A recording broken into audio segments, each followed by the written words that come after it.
Okay, so we are now going to look at another piece, which is, to me, it's kind of the sad part of the lack of planning. And sometimes it's not even the lack of planning. Sometimes it's a situational jargon or situations that cause a person to not be able to have made those necessary plans by using the tools that were available, especially um, older folks who have gone through difficult time and challenges in their life where everything that they had to do wasn't so much, didn't revolve that much around savings, which saving should have been a priority. It was merely about survival and taking care of their immediate needs. And so they come to the stage in their life where they're at that roadblock of retirement, and now they are looking through a different lens backwards and say, wow, I'm in that retirement field, and I don't have what it takes or the necessary capital that I can look forward to retiring. So that's kind of a sad moment there. And I am want to say it's not the end of the world. And so, since you are the expert at this, I'm gonna turn this matter over to you, where you can encourage and shed some positive light on where does a person go when they find themselves at that juncture to say, well, what if I don't save and I'm 60 years or older? Where do I go from here? You Yeah, know, so yeah. touch base on that for me, Jacob. Right. So, as much as I will encourage everybody to have a retirement strategy and start early, I also know and acknowledge that there are some folks who discover the essence of retirement planning rather late. Now, if that happens to you or anybody in the United States, we're lucky to have at least Social Security, Medicaid, Medicare to the rescue. So you need to, have a meeting with the Social Security representatives. If you're still gainfully employed, it's never too late.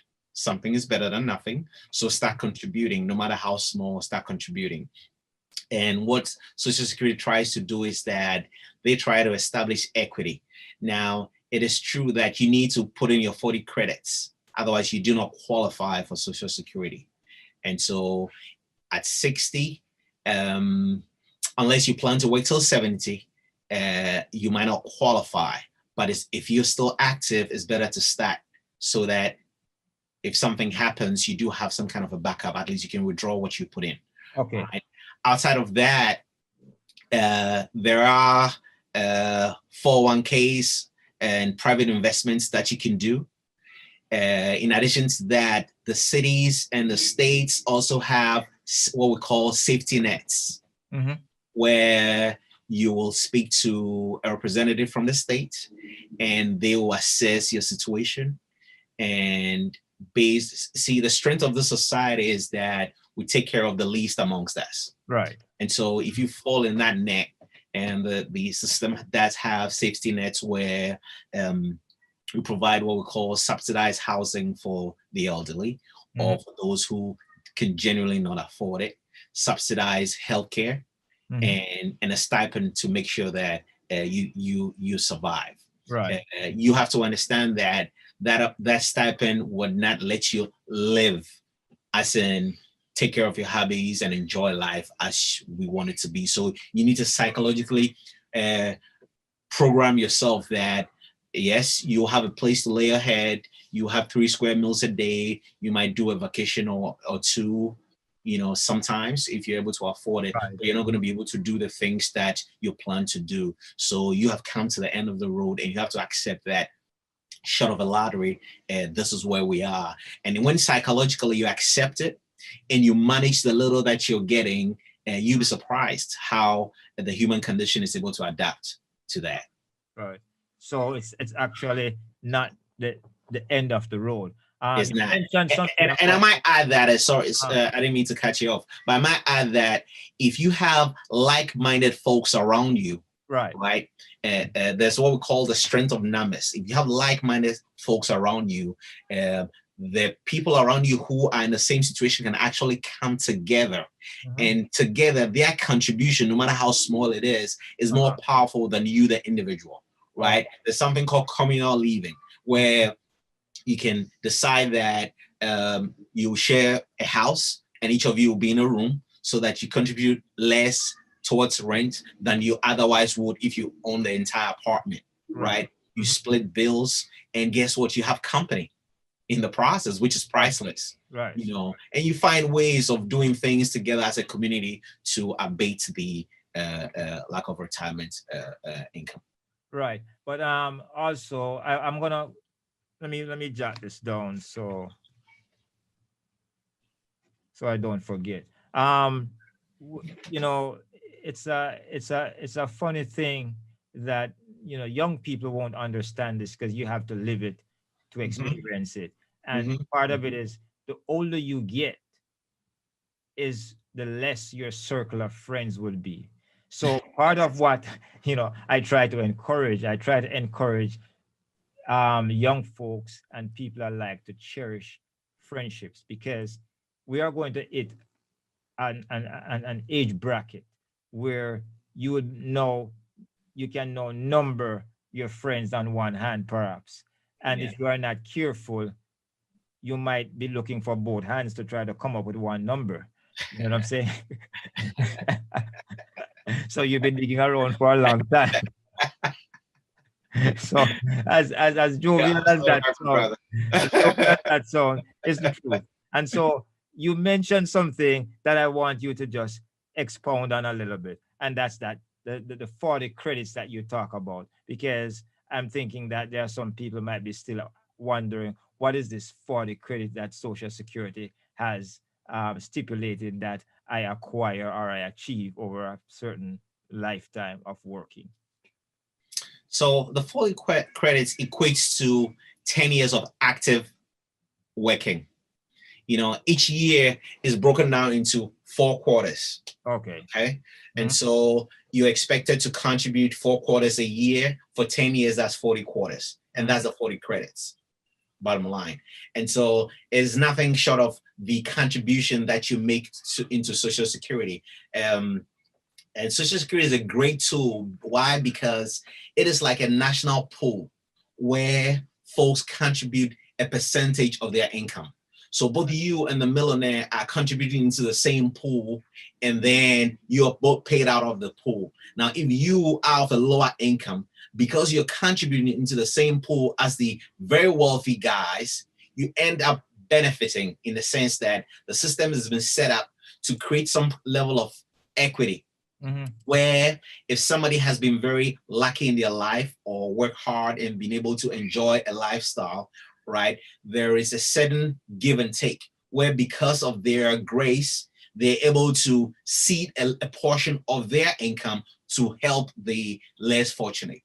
So the Okay. folks who contribute heavily into Social Security end up contributing towards those who do not earn as much and contribute as much. You have to qualify by at least contributing 10 years or more of working um, life in there. But it is a very important program, and it's imperative that if you are a business owner and you have um, a tax preparer or somebody who files your taxes for you, and you have not asked this tax preparer whether or not they are paying your Social Security contribution, that is a question that you have to ask them and say, Right. is there a line item for my Social Security Okay. contribution? Mhm. Because Mhm. if that doesn't happen and your focus is on the tax returns that you're getting, and you might have the short end of the stick come retirement, because you will realize that perhaps you're not contributing what you should into Social Security, and then you'll be found wanting. All right.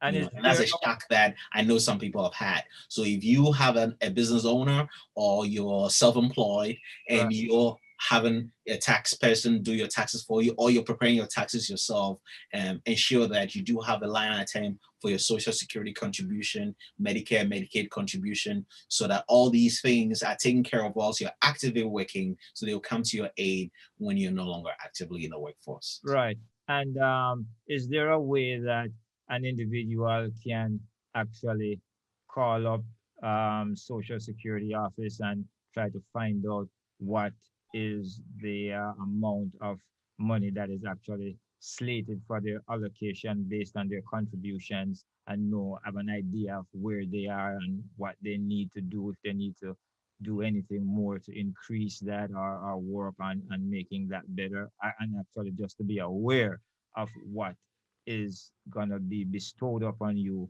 when you get to that retirement piece, where now you are going to be looking towards getting that support from Social Security.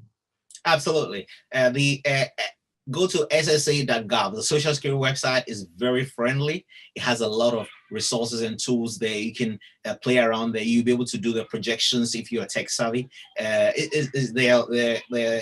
There formulas there that you can play around with to do that projection. However, there's an even easier way. Call your bank. Oh, These are private institutions, but they right. offer these services for free, totally Okay. complimentary. Call your bank. Uh, Say you want to sit with your banker to discuss your long-term financing, right? Your medium-term and long-term financing. They'll talk to you about building an emergency fund. They'll talk to you about preparing for retirement. And if they think you're ready, guess what? They will partner with you to sit with a financial advisor or financial planner to go in depth, and they can calculate how much, do a projection of how much you'll be earning. So you can do that through your banks, through your there are some very savvy tax preparers who do that for you as well. It's tax season now, and so most people are going to see their tax preparers. Some of them are very savvy. They can talk to you about that. And worst case scenario, you can just go to the Social Security website and then have fun with that. If that doesn't work, you can call Social Security, and they have very knowledgeable representatives who will guide you through that. So resources abound. You just have to take advantage of them. Right. And so back me up on this. Um, you're saying that your bank, which you save or do your regular transaction with, will provide a free service to talk about and give you some information on your Social Security benefits, and also put you on a path to begin the process of planning for your retirement free of charge. Yes, yes, yes. Okay. What the only thing they charge for is your financial planning, but Planning. the consultation process is complimentary. Complimentary. Okay, Yes. that is wonderful to know. Well, um, yes, an audience around the world, we are going to wrap this up by telling you thanks and saying thanks to Mr. Jacob Vanderpuye for his contribution towards the our pre-planned and our retirement future, by having to give us some wonderful and informative information based on his expertise, his background, and it should be one of those things that you will be able to put to some great use and find value and get some value out of it. So again, I want to say thank you, Mr. Vanderpoy, for another session on this segue of The Voice, uh, where we discuss all your financial um, planning and financial information. We give you all of those bits and pieces that you can have some takeaway, or then you can go about getting additional information, or coming down the in the pipeline. We are going to begin to open the lines where one can call in and contact us and contact Mr. Vanderpoy for additional information. So again, you can also remember, you can also join us on Facebook, see us on YouTube, and also visit our website for upcoming podcasts of similar nature, where we will be back with Mr. Vanderpoy again to discuss more investments and investment planning, because all of those things is part of how we build wealth, how we get to that retirement piece of our life in a sustainable way where we can maintain ourselves when we go to retiring from the workforce, and then we are able to live the life that we initially want to, whether it's just to travel, whether it's to play golf, whether it's just spend time with the grandkids or the great grands. So again, Mr. Vanderpuye, thank you very much for, Thank you for having me. yes, sir. And I look forward, and along with the viewers who I know will be tuning in for the next episode when we publish, and tell them when you will be on again, Mr. Vanderpoy. Have a wonderful, wonderful rest of your day. Thank you. I appreciate it. All right. Bye bye. Bye.